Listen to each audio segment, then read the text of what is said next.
परमात्म सत्ता का विवेचन श्री वशिष्ठ जी कहते ही, रघुनंदन, नाम रहित तथा मन और नेत्र आदि 6 ज्ञानेंद्रियों से अगम्य होने के कारण आकाश से भी सूक्ष्म चिन्मात्र परमात्मा ही अणु शब्द से कहा गया है।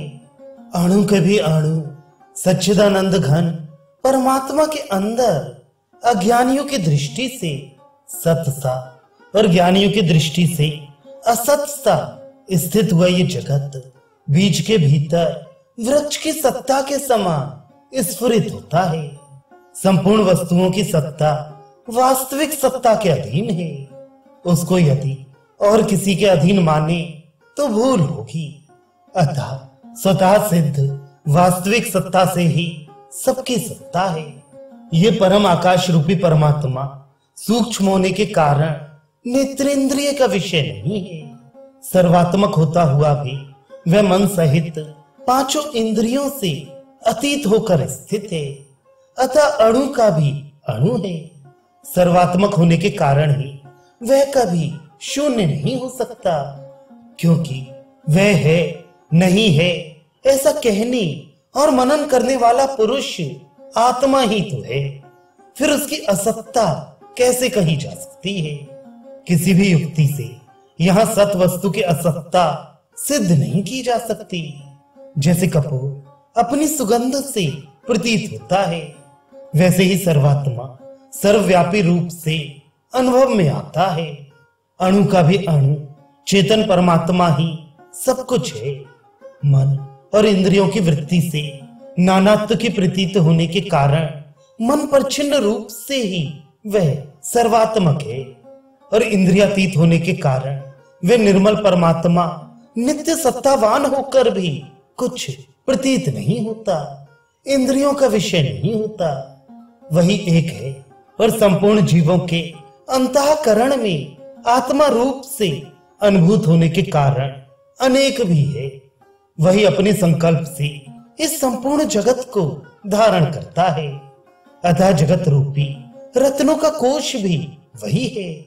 जैसे जिसका मुंह बंद है, ऐसे घड़े को अन्य देश में ले जाने पर उसमें स्थित आकाश का गमन और आगमन नहीं होता। उसी प्रकार देह रूपी उपाधि के गमन आगमन से आत्मा का गमन आगमन नहीं हो सकता।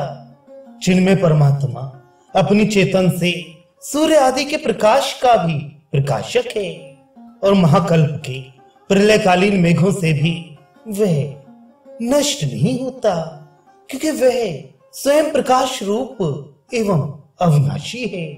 वे सच्चिदानंद घन परब्रह्म नेत्रों से नहीं देखा जा सकता, क्योंकि वह अनुभव रूप हृदय मंदिर को प्रकाशित करने वाला, सबको सत्ता देने वाला अनंत और परम प्रकाश स्वरूप बताया गया है।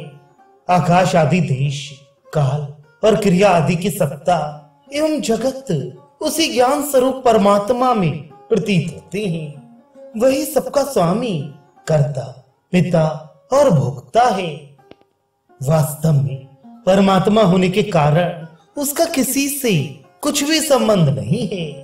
न निमेष है, न कल्प है, न सामीप्य है और न दूरी ही है।